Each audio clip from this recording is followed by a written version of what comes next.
Kinalabutan ako guys. Talagang umaapoy ka agad. Grabe, tignan nyo. Umaapoy talaga siya. Hindi na siya talagang sinindihan.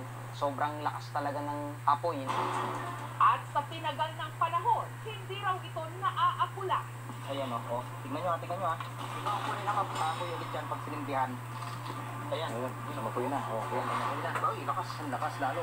Nung maliit pa ako, andyan na yung bundok na yun na maapoy. Tinatabunan po namin ng lupa, pero humahanap po talaga siya ng singawan. Liliyap pa rin siya. Oh, ayan o.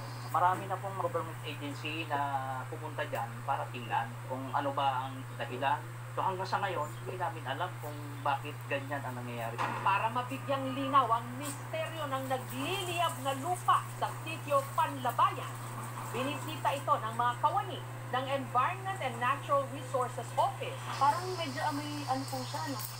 Ito yan sa mga... Parang may nare-release po siya galing sa lupa. Ako hindi kumakalat. Ito wala pong nangyaring sakuna naman.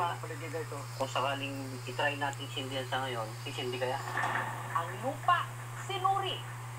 Yung kailangan Ayan na. yan na. Ayan na. Yung mga singaw, Ayan, mas lalakas. At napatunayan nilang wala raw ditong bulkan. Hindi rin daw ito binagsakan ng bulalakaw o meteor, kundi may posibilidad na meron ditong deposito ng natural gas. Yung parang methane gas. Ito na may haka-haka lang ng mga fossil natin noon. Nagre-release kasi yan ng mga parang methane gas.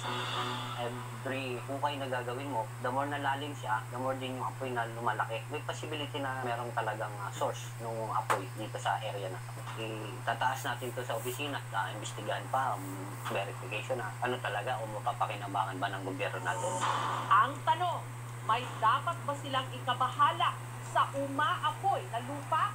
Sa hinaba-haba ng panahon yan ay naandyan na wala pa kaming narinig na naging prone ng wildfire. Makikipag-coordinate tayo sa barangay, sa municipality o Rizal na nakakasakop sa area na to para mabigyan natin ng kung ano yung precautionary measure para hindi kumalat. Kung yan ay matutukan ng ating ahensya ng gobyerno at mayroong posibilidad na yan ay magiging isa sa resources ng teknolohiya, maganda. Ang laki talagang tulong yan sa tao kung yan talaga ay magagamit sa pang-araw-araw na buhay ng mga residente.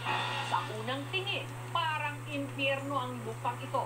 Umaapoy at ang dalay takot. Grabe, umaapoy talaga. Pero kung ang init na ito'y mapag-aaralan at mapapakinabangan, Yan na. Ayan na.